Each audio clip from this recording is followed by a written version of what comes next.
Welcome to 108 news Telugu. మొదటిసారి నేరాలు చేసి జీవితాలను చిన్నాభిన్నం చేసుకుంటున్న వారిలో యువతే అధికంగా ఉండటం ఆందోళన కలిగిస్తోంది. హత్య నేరం కింద ప్రస్తుతం రాష్ట్రంలోని జైలులో ఉన్న వారిలో 30% మంది 20 నుంచి 25 ఏళ్ల వయసు మధ్యన ఉన్నవారే కావడం గమనార్హం. ఇంకా నేరం చేసి మొదటిసారి చెంచల్గూడ జైలుకు వెళ్లిన వారిలో ఇంచుమించు 3/4 మంది 19 నుంచి 20 ఏళ్ల వయసు ఉన్నవాళ్లే.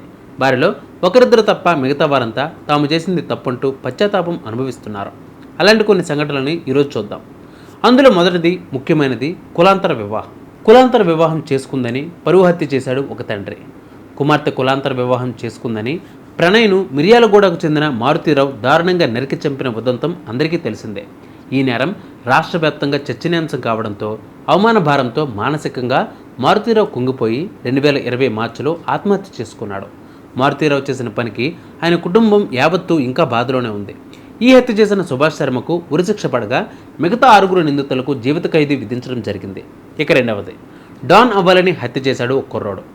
రాచకొండ కమిషనరేట్ పరిధిలో ఇంజనీరింగ్ చదివే ఓ యువకుడు గత ఏడాది హత్యకు గురయ్యాడు. ఈ హత్య చేసింది కూడా ఓ యువకుడే. సినిమాల్లో మాదిరిగా హత్య చేసి హడలెత్తించడం ద్వారా డాన్ అవ్వాలని కలలు కన్నాడు. తన మిత్రులతో కలిసి ఈ హత్య చేయించాడు. ఇందులో నిందితులంతా కేవలం 20 నుంచి 22 ఏళ్లలోపు వారు కావడం విశేషం.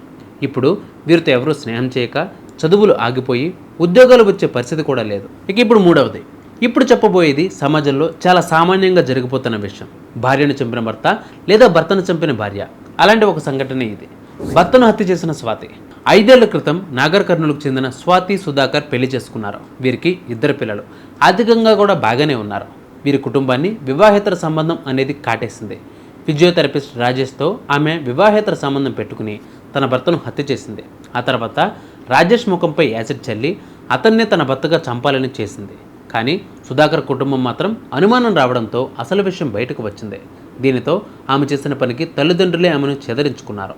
2 పిల్లల్ని వారితో పాటు తీసుకువెళ్లి పెంచుకుంటూ ఉన్నారు. తమ కుమార్తె చనిపోయిందనుకుంటామని చెప్పారు.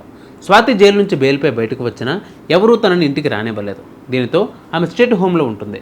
పరాయి వ్యక్తిపై వ్యామోహంతో చేసిన తప్పులకు తల్లిదండ్రులు, కన్నబిడ్డలు దూరం అవడమే కాక పలకరించేవారే కరువయ్యారు.